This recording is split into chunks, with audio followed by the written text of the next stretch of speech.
Hi అండి. Welcome back to my channel. ఈరోజటి recipe టమాటా పప్పు అండి. ఎంతో టేస్టీగా ఉండే టమాటా పప్పు. ఈ టమాటా పప్పు నా స్టైల్లో నేను చెప్పిన ప్రాసెస్లో మీరు చేశారో చాలా చాలా బాగా కుదురుతుందండి. ఈ టమాటా పప్పు ఎలా తయారు చేసుకోవాలో ఇప్పుడు చూద్దాం. ముందుగా 5 టమాటాలు 2 ఉల్లిపాయలు తీసుకొని కట్ చేసుకొని పక్కన పెట్టుకోవాలి.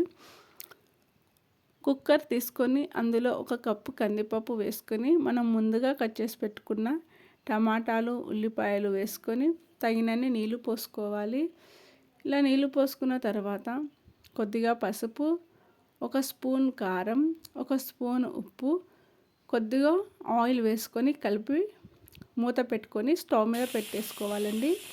ఇలా 4-5 విజిల్స్ వచ్చిన తర్వాత స్టవ్ ఆఫ్ చేసుకొని తర్వాత దీన్ని మనం పప్పు గుత్తితో మెదుపుకోవాలండి. ఇలా మెదుపుకున్న తర్వాత తాలింపు పెట్టుకోవాలి.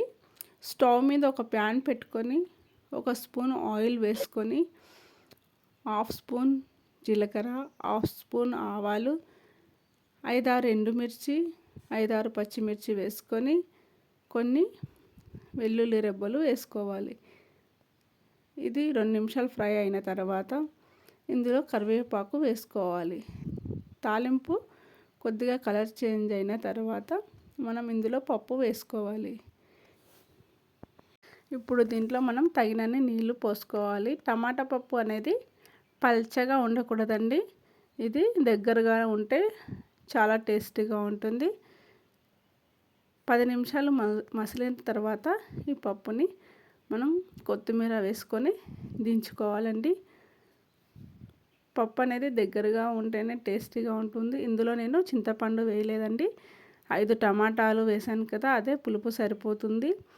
ఇలా చింతపండు వేయకుండా ఒకసారి ట్రై చేసి చూడండి. చాలా చాలా బాగుంటుందండి. చాలా టేస్టీగా వస్తుంది. ఎంతో టేస్టీ టమాటా పప్పు రెడీ అయిందండి. Please subscribe my channel. Please like and share. Subscribe my channel.